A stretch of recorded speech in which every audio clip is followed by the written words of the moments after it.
சனாதன தர்மமும் திருக்குறளும் ஒன்றே. குறள் 972.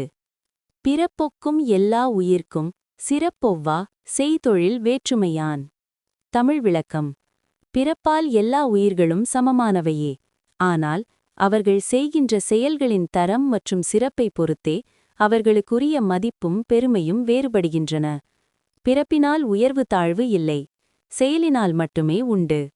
ஸ்ரீமத் பகவத்கீதை 4:13. சாத்துர்வண்யம் மயா சிருஷ்டம் குணகர்ம விபாகஷக. குணம் மற்றும் செயல்களின் கர்ம அடிப்படையிலேயே பிரிவுகள் என்னால் படைக்கப்பட்டன என்று கிருஷ்ணர் கூறுகிறார். அதாவது, ஒருவன் எந்த குலத்தில் பிறக்கிறான் என்பதை விட அவனிடம் உள்ள குணம், கேரக்டர் மற்றும் அவன் செய்யும் செயல், ஆக்ஷன் ஆகியவையே அவனது நிலையை தீர்மானிக்கின்றன. இது வள்ளுவர் கூறும் செய்தொழில் வேற்றுமையான் என்ற கருத்தோடு ஒத்துப்போகிறது. மகாபாரதம் வனபருவம் யக்ஷ பிரஸ்னம். யக்ஷன்: ஒருவன் பிறப்பால் பிராமணனாகிறானா அல்லது நடத்தையால்தானா என்று கேட்டபோது தர்மர் பதிலளிக்கிறார். ந குலம் ந ச பாண்டித்யம் காரணம் த்விஜத்வே விருத்தமேவது காரணம்.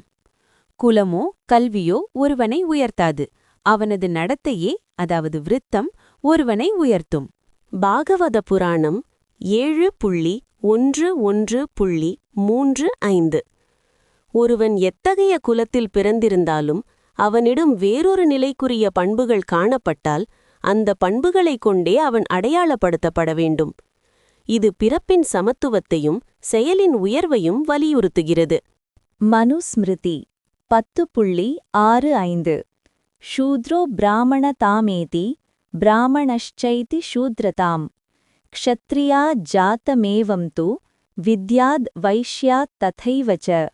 சூத்திரன் பிராமண நிலையை அடையலாம், பிராமணன் சூத்திர நிலையை அடையலாம். அதுபோலவே க்ஷத்ரியரிடமிருந்து பிறந்தவருக்கும் வைசியரிடமிருந்து பிறந்தவருக்கும் இது பொருந்தும். இந்த ஸ்லோகம் பிறப்பால் ஒருவர் எந்த வர்ணத்திலிருந்து வந்தாலும் குணம் மற்றும் செயல்கள், அதாவது கர்மா மூலம் வர்ணம் உயரலாம் அல்லது தாழலாம் என்கிறது. இது திருக்குறளின் பிறப்பு ஒக்கும் செய்தொழில் வேற்றுமை என்ற கருத்துடன் ஒத்துப்போகிறது. பிறப்பு சமம், ஆனால் தொழில் அல்லது செயலால் வேறுபாடு ஏற்படும்.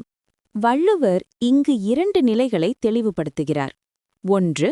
பிறப்பு, அதாவது பயாலஜிக்கல் ஈக்குவாலிட்டி. உயிர்கள் பிறக்கும் அடிப்படை நிலையில் எந்த வேறுபாடும் இல்லை. 2. சிறப்பு, அதாவது மெரிட்டாக்ரசி. ஒருவன் செய்யும் தொழிலின் தரம், நேர்மை மற்றும் அதில் காட்டும் ஈடுபாடு மட்டுமே அவனை பெரியவன் அல்லது சிறியவன் என்று பிரித்து காட்டுகிறது. முடிவுரை. வள்ளுவர் பிறப்புக்கும் எல்லா உயிர்க்கும் என்று கூறுவதன் மூலம் பிறப்பால் வரும் பாகுபாடுகளை மறுக்கிறார். சனாதன தர்மத்தின் உண்மையான சாரமும் ஒருவனது கர்மாவை, அதாவது செயலை வைத்தே அவனது சிறப்பை எடை போடுகிறது.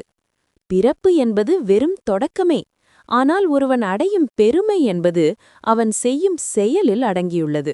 இதுபோன்று தினசரி வெளியாகும் சனாதன தர்மம் கருத்துக்களை பெற சுவாமி வித்யானந்தரின் வாட்ஸ்ஆப் குழுவில் இணைந்திடுங்கள்.